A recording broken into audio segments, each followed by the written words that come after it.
Tribalism, it's a growing modern-day religious movement. What is its central thesis? It's that numerous peoples who have been historically oppressed by colonial powers are the descendants of the ancient Israelites. For example, the peoples who were brought to the Western Hemisphere as a result of the brutal and vile transatlantic slave trade, they're not Africans. They're not descendants of Africans. They're actually ancient Israelites, except in the modern day. Well, here we are. We're at Point Comfort near Fort Monroe. This is where the first recorded Africans reached U.S. soil in 1619. This date and this place are really relevant to a major Hebrew Israelite prophecy that a significant portion of them hold to. Let me show you some examples right now from some popular memes that are being passed around the internet by proponents of this 400-year prophecy so you can see for yourself.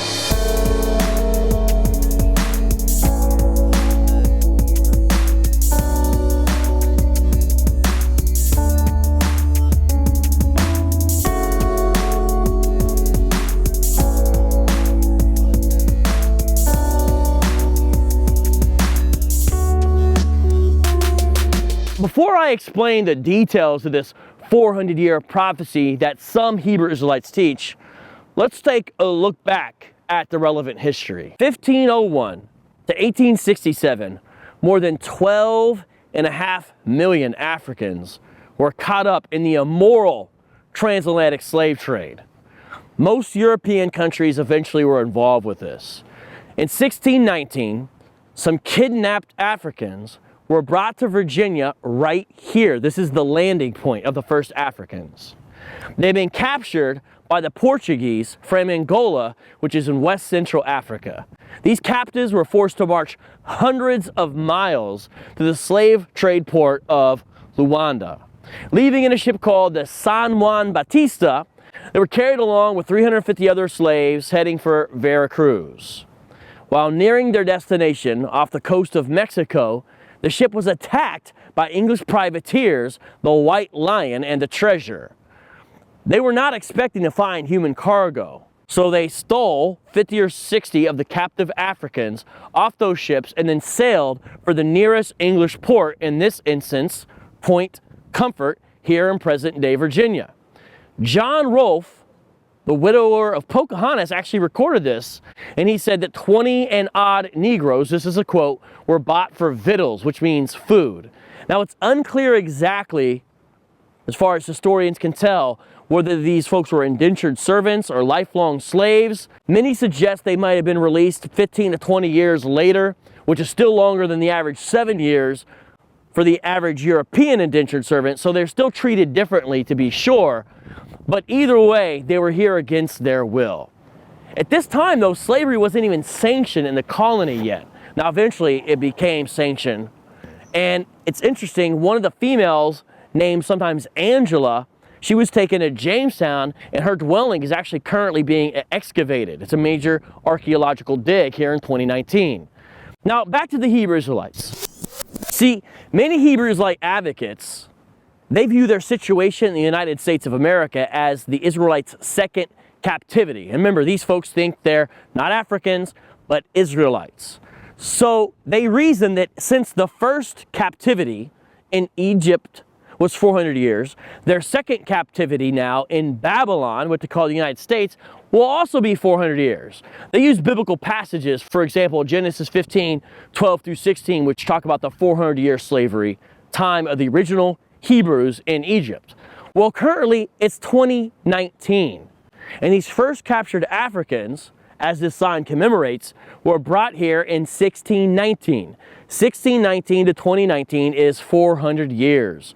Therefore, many Hebrew Israelites believe 2019 is their last year in captivity. There's books about it. There's memes about it. It's all over the internet. But I still said only some teach and promote this prophecy. I would say maybe 15 to 20% hold to a version of this. And it's primarily the more independent types who teach this. But it's popular enough that even Kanye West has promoted this theory. Prophecy says 400 years, chapter 19. Niggas ain't woke like me. Hop off the boat like me. Y'all don't want smoke like me. Y'all supposed to be mad at him. Y'all ain't supposed to fight me. The prophecy say 2019. Kanye. But why don't all the Hebrew Israelites believe this prophecy? Well, there's a lot of reasons, but there's one I want to draw your attention to. The One West faction of Hebrew Israelites have already been burned by false prophecy.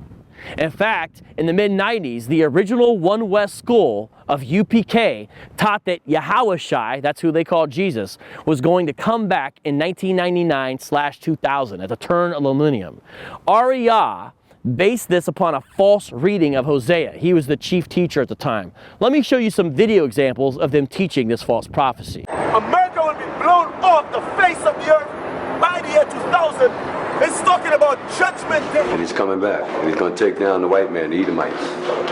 That's why your Pope is down in the ground. It's going to happen by the year 2000. You really? That's it, yeah. As America's going to be wiped off the face of the planet Earth. That's going to take place before the year 2000. That's right. That's going to take place before the year 2000. That's right. That's going to take place before the year 2000. That's right. America has less than 628 days. America has less than 628 days. America has less than 628 days before this country is taken out in thermonuclear destruction. This kingdom, America, is going to be destroyed before the year 2000. And all you so-called white people, your condemnation, you are condemned to what? Hell. And you're going to be in hell, you're going to be oppressed before the year 2000. Christ is going to come back. Museum America is going to be destroyed before the year 2000 by thermonuclear destruction. Now, current One Westers excuse this debacle by saying it was similar to a situation as what happened with Jonah and Nineveh. You can watch my video on that and why that thesis is incorrect. At the end of this video, there's a link to it. Now, perhaps these Hebrew Israelites of the One West variety don't hold to this 2019 prophecy because they've already been let down in 1999. So, to the Hebrew Israelites who do hold to this 400-year prophecy of 2019, I tell them, you should probably get prepared to be let down again in 2019.